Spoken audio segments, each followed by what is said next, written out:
jumpa pers mas, karena yang hadir juga teman-teman pers. Tentu saja endingnya ini loh Banyuwangi yang sebenarnya. Matur nuwun.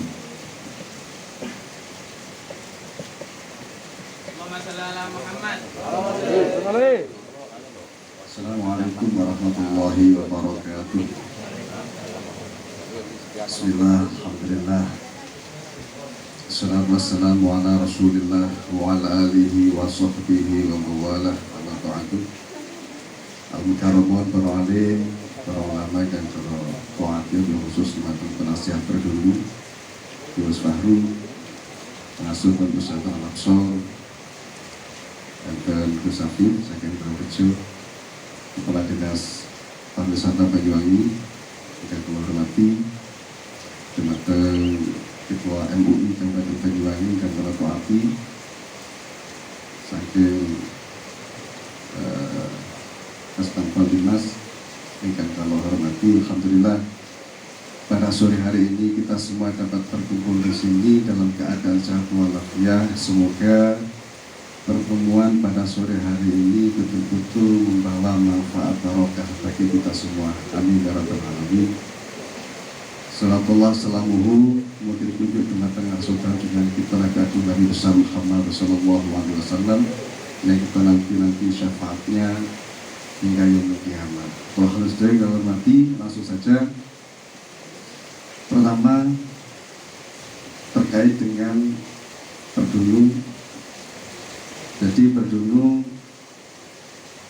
kepanjangannya adalah Persatuan Duku Nusantara. Kami sempat mendeklarasikan pada tanggal 3 Februari di Sumberharum, di desanya Pak Tony sebagai sekretaris. Alhamdulillah bisa berjalan dengan lancar, biar beberapa orang, karena memang lagi musim pandemi, kita tidak mengundang hadirkan banyak orang, hanya pengurus saja sekitar 8 atau 10 orang pada saat itu. Kemudian kami perlu bercerita terkait dengan latar belakang lahirnya Berdunung. Jadi yang melatar belakangi kami dan kawan-kawan untuk mendirikan sebuah organisasi yang dinamakan kemudian itu Berdunung adalah bahwa rasa keprihatinan kami terhadap aktivitas dukun dan perdukunan yang selama ini kita lihat di media sosial maupun di online itu sangat banyak sekali, yang di sini itu sangat potensi untuk terjadinya aktivitas penipuan. Dan kalau kita lihat di masyarakat bahwa banyak sekali saja berita-berita itu orang yang kena tipu dalam aktivitas dunia perdukunan. Oleh sebab itu, karena rasa keprihatinan kami itu, kami mendirikan sebuah organisasi yang kemudian harapan kami itu bisa memberikan edukasi kepada masyarakat, bisa memberikan wadah kepada para praktisi dalam dunia dukun dan perdukunan. Kenapa kok namanya dukun? Nah, kan langsung konotasinya negatif. Saya dengan teman-teman ini sudah mencari literasi di banyak literatur, bahwa dukun itu sebenarnya segmentasi garapannya itu tidak semuanya itu adalah hal-hal yang negatif dan dekat dengan kemusyrikan. Kita coba baca di Wikipedia. Pertama ada dukun bayi, ada dukun pijat, ada dukun jampi dan seterusnya. Ini semua masuk dalam dunia perdukunan. Oleh sebab itu kami mengambil langsung saja, kami tidak mencoba untuk menggunakan penghalusan bahasa seperti orang pintar atau supranatural yang kemudian ini malah berkonotasinya lebih segmentasinya ini lebih sempit lagi. Kalau kita berbicara dukun berarti pengobatan tradisional seperti hipnoterapi yang sempat beberapa kali kita lakukan di Alas Purwo itu, alhamdulillah bermanfaat bagi masyarakat Banyuwangi pada saat itu, di bulan kemarin yang terbaru itu. Ini juga bisa masuk dalam segmentasi ini. Ini yang latar belakangi bersihnya Berdunung. Kemudian teman-teman yang mulai berinteraksi dengan kami itu dari buahnya aliran. Yang memang secara agama bukan hanya Muslim, tetapi yang paling banyak itu adalah Muslim. Kami mendirikan aktivitas rutinan pengajian, zikir dan seterusnya, yang kemudian ini mampu untuk memberikan wadah interaksi kepada mereka.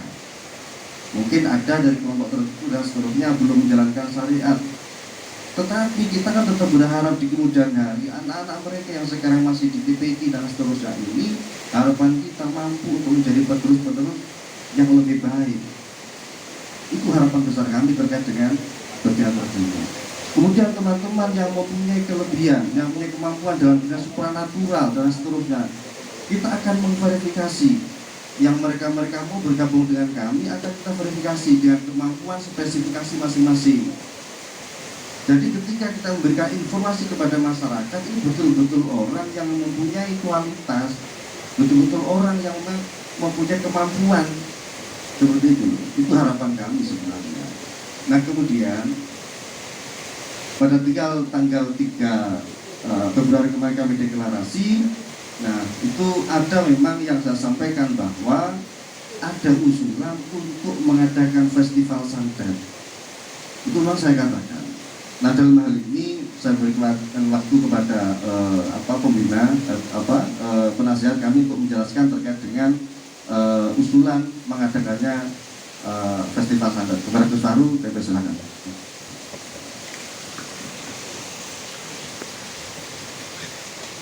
Assalamualaikum warahmatullahi wabarakatuh. Para kiai yang akan saya hormati, langkung-langkung, kiai dari MUI dan dari semua pihak yang hari ini. Jadi sebelum ke usulan, karena itu usulan saya dalam pembentukan pengurus yang demikian singkat, saya itu nyeletuk usul. Kemudian makanya di dalam waktu itu diwawancarai di waktu pembentukan itu Gus Fatah ada usulan, bahasanya begitu, belum merupakan brand, belum merupakan program kerja, ini masih ada usulan begitu Gus Fatah waktu diwawancarai, bisa dilihat di beberapa media yang wawancara. Sebelumnya saya akan menyampaikan menambahi dulu ya. Jadi saya ini Gus Fahru Rozi nama saya. Ya Fahru Rozi, dikenal Gus Fahru di Banyuwangi karena Fahru Rozi kiai banyak. Kebetulan saya pengasuh pondok pesantren, saya juga pimpinan padepokan di Alas Purwo. Nah dari perjalanan yang melatar belakangi usulan saya itu begini. Belum lama ini saya keliling ke Batam, kemudian ke Riau buka pondok pesantren di sana. Selain aktivitas saya sebagai pimpinan padepokan di Alas Purwo. Nah saya samakan bahwa image bahwa Banyuwangi ini kota santet itu memang sebenarnya ngeri, dalam hati saya ini prihatin, isinya keprihatinan. Ini kok gak mari-mari. Saya keliling Jawa, keliling luar Jawa juga begitu. Walaupun mereka awalnya takut-takut, tapi pada akhirnya tanya juga. Tamu yang datang ke tempat kami di Alas Purwo dari beberapa wilayah kabupaten, dari luar kabupaten Banyuwangi, karena banyak tamu dari Jawa Barat yang banyak kalau ke Padepokan biasanya banyak pondok-pondok pesantren maupun mungkin perguruan itu sebelum menggantikan ayahnya saat dari abai udur biasanya suruh ritual dulu di Alas Purwo, kadang-kadang ketemu kami. Itu yang ditanyakan yang bagaimana sih santet di Banyuwangi, itu semua kalangan. Jadi kalau dikatakan ini sudah hilang, saya katakan belum. Akhirnya saya menjelaskan gini loh ya, kalau di Banyuwangi santet dengan sihir itu berbeda. Santet itu adalah, ada yang mengistilahkan adalah mesisan gajah, atau artinya yang paling tepat dalam pesantren mungkin ilmu mahabbah. Jadi ilmu mahabbah dan pengobatan. Nah mungkin barangkali disamaratakan karena ada peristiwa-peristiwa, ada yang menyalahgunakan santet itu sehingga disamakan dengan dengan sihir. Saya sering menjelaskan seperti itu. Itu kalau di Banyuwangi. Jadi kalau di Banyuwangi santet nggak mengerikan. Dan itu sudah sering terdengar. Nah, ini pandangan saya. Nah, Gus, ayo deh, ini festival. Aku usul untuk merubah image santet dan dukun.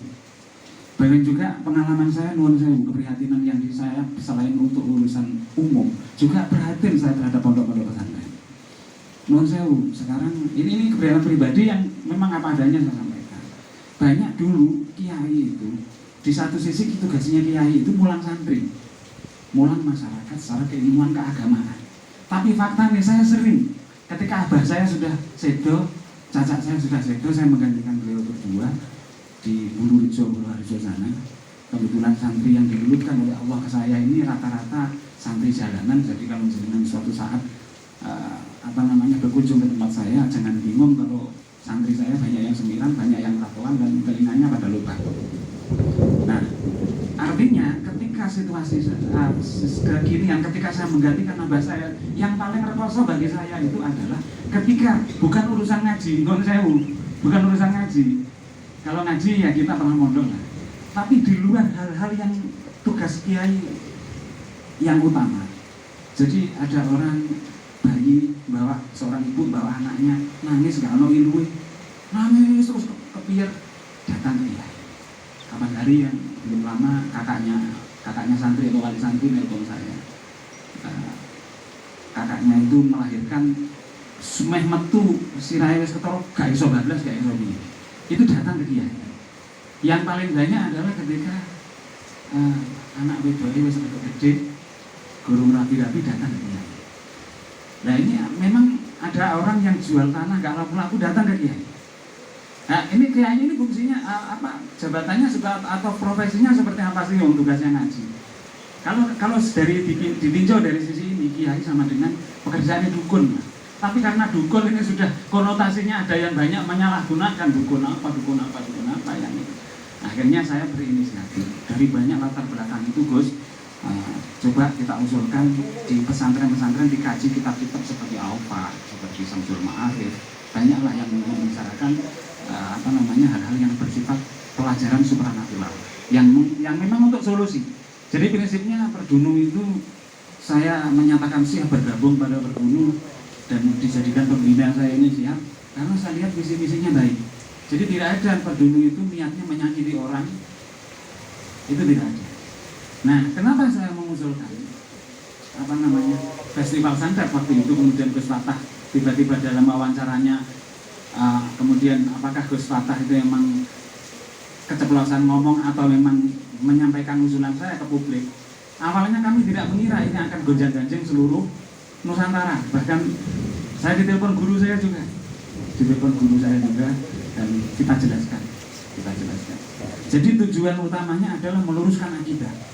Jangan sampai kita ini terjebak dalam perdukunan itu yang musik. Justru tujuan kita utama yang disampaikan Gus Hadi masuk pondok pesantren Sabilur Rasyad, beliau menyampaikan bahwa ini tujuannya meluruskan akidah. Justru saya ini Jamasan Pusaka Alas Purwo itu sudah 4 tahun.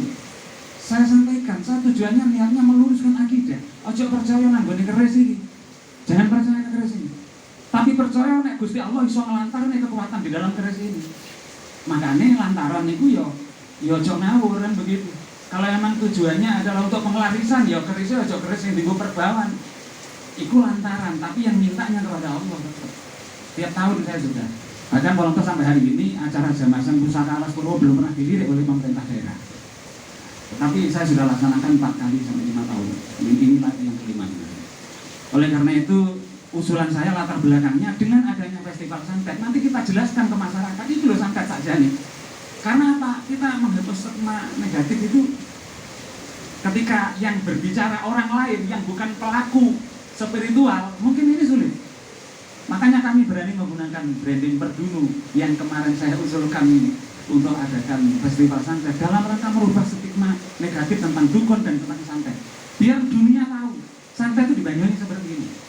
Nah, ini motivasinya seperti itu, kurang lebihnya monggo kita diskusi. Kami siap ketemu dengan siapapun, dengan kalangan manapun untuk diskusi tentang hal ini. Mudah-mudahan ikhtiar kami ini bisa dipahami semua pihak dan dicarikan bagaimana yang terbaik. Tetapi niatan murni demi Allah saya niatan tidak ada untuk merusak citra Banyuwangi, sama sekali tidak ada. Justru saya ingin merubah stigma itu. Karena tamu-tamu saya yang datang ke saya, ya dijelaskan Bos dengan sebuah acara. Ini motivasinya sebenarnya saran dari luar juga sih yang datang ke saya. Ya diadakan acara yang di situ dijelaskan. Ya sopo sing ngene acara santet.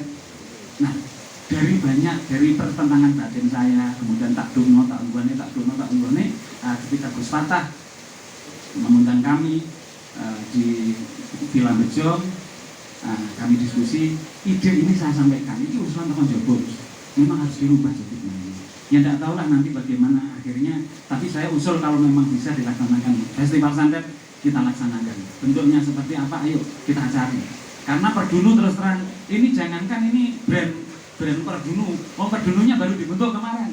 Kalau masalah aktivitas spiritual saya di Alasporo terutama sebagai konsolidasi jadi saya pimpinannya. Nah, kemudian Gus Fatah ini juga pengasuh untuk pesantren Tahfidzul Quran, beliau pesantrennya khusus Tahfidzul Quran.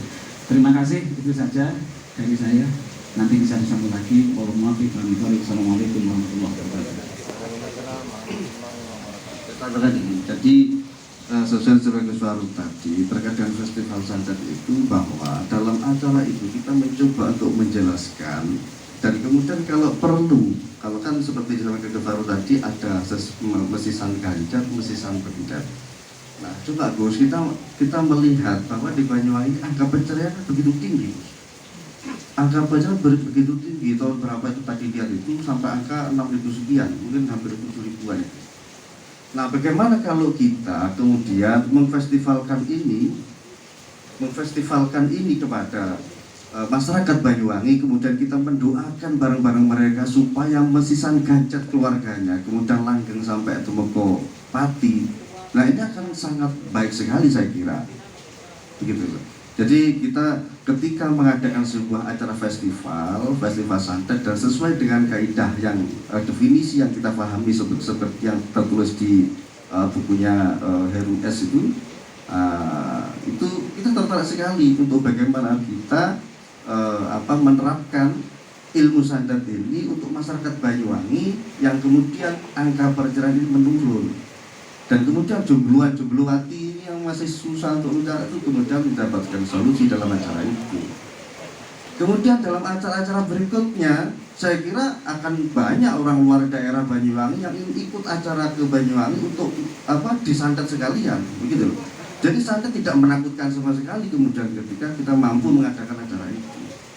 Itu adalah gambaran kami sesuai dengan definisi yang saya kira itu lebih dekat kepada kebenaran, bahwa santet itu bukan sesuatu yang membahayakan, yang sama atau mungkin disamakan dengan sihir atau apa dan seterusnya itu.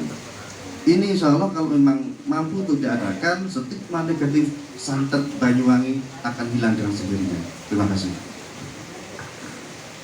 Matur nuwun para Gus ini. Alhamdulillah sudah ada, sebenarnya sama kita, kekhawatiran kita sama. Kan gitu, lebih spesifik mana dukun yang negatif, mana dukun yang positif. Maunya ini dukun mengkantor dukun kan gitu. Cuman terlalu vulgar istilahnya. Nah, ini mestinya totok pintu sik, mbak langsung dobrak pintu, tenang jero ana sapa iki sing elek gua kan. Tidak, nanti ada diskusi mungkin dari Dewan Kesenian. Tapi sebelumnya ini kaitannya dengan paguyuban atau organisasi, kelompok, perkumpulan, ini ada rumahnya di pemerintah. Kami berikan kesempatan di Dinas Kesbangpol Mas ya. Kesbangpol aja ya. Ya moga-moga disilakan. Mic-nya ada. Terima kasih. Assalamualaikum warahmatullahi wabarakatuh. Mohon izin Pak Kabar. Ya, terhormat Bapak Ketua MUI, Bapak Kadispan, Ketua Pergunu. Kami dari Kesbangpol melihat perspektifnya dari unsur ormas. Mohon nanti disikapi oleh siapapun, jangan sampai melakukan deklarasi lebih dulu, karena media sosial ini kan nggak bisa dibendung, lepas kemana-mana sampai internasional. Nah, dari ormas itu memang ada regulasinya. Saya tadi mendengar tujuan organisasinya seperti apa. Ini nanti dituangkan saja dalam ADART-nya, dituangkan. Yang paling sangat mendasar adalah akta notaris dan SK Menkumhamnya Pak, ini diawali dulu. Kalau ini jenengan belum dapat, cerita kayak apapun tidak akan bisa kita dengar. Ya. Alamat Bapak aja kita tidak tahu di mana. SK juga harus dibentuk. Jadi organisasi itu dari perspektif regulasi Undang-Undang Ormas nomor 16 tahun 2017 termasuk PP yang mengatur ormas pusat maupun ormas yang akan beroperasi di daerah wajib melaporkan keberadaannya di daerah. Apalagi ini lahir dari Banyuwangi. Jadi mohon dilengkapi dulu dokumen ini. Tadi disampaikan asas, tujuan, nanti kelihatan. Dari dokumen pemerintah daerah akan melihat mau dibawa kemana, nama termasuk asasnya. Tujuannya apa kelihatan. Diatur siapa yang bisa jadi anggota, biasa yang jadi pengurus, ini harus jelas dulu. Tempat domisili ini harus jelas, tidak bisa pakai kop jenengan. Jenengan tahu-tahu buat kop begini-begini alamat di sini, itu kita pegang. Yang kita pegang nanti sekretariat harus jelas ada di desa mana, diketahui kepala desa dan camat. Ini dokumen yang dasar dulu. Sebelum menjelaskan banyak hal, saya khawatir ini nanti jadi presiden buruk untuk yang lain. Deklarasi sudah seperti ini, banyak polemik. Dari polemik bahasa, baik santet, sihir, dan lain-lain, itu sudah jadi konsumsi publik. Mau merubah stigma tidak mudah. Apalagi Bapak sendirian tidak dikenal. Jadi untuk ini kami dari unsur Bagas Bangpol, kebetulan kami yang bisa bermitra dengan teman-teman ormas, LSM, yayasan, perkumpulan. Namanya tadi aja sudah asing untuk kita. Apakah nanti itu berbentuk perkumpulan, apakah apa?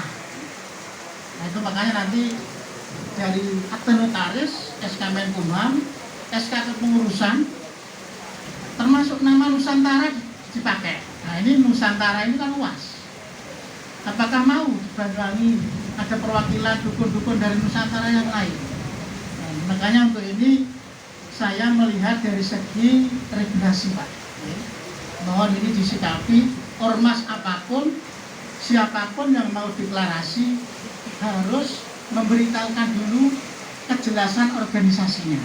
Jangan langsung deklarasi. Efeknya seperti hari ini. Hari ini sangat viral, tapi viralnya ini membuat polemik, keresahan. Ini yang kita harapkan tidak terulang lagi. Harapannya ke depan, siapapun yang mau mendirikan ormas, dipersilakan di Banyuwangi.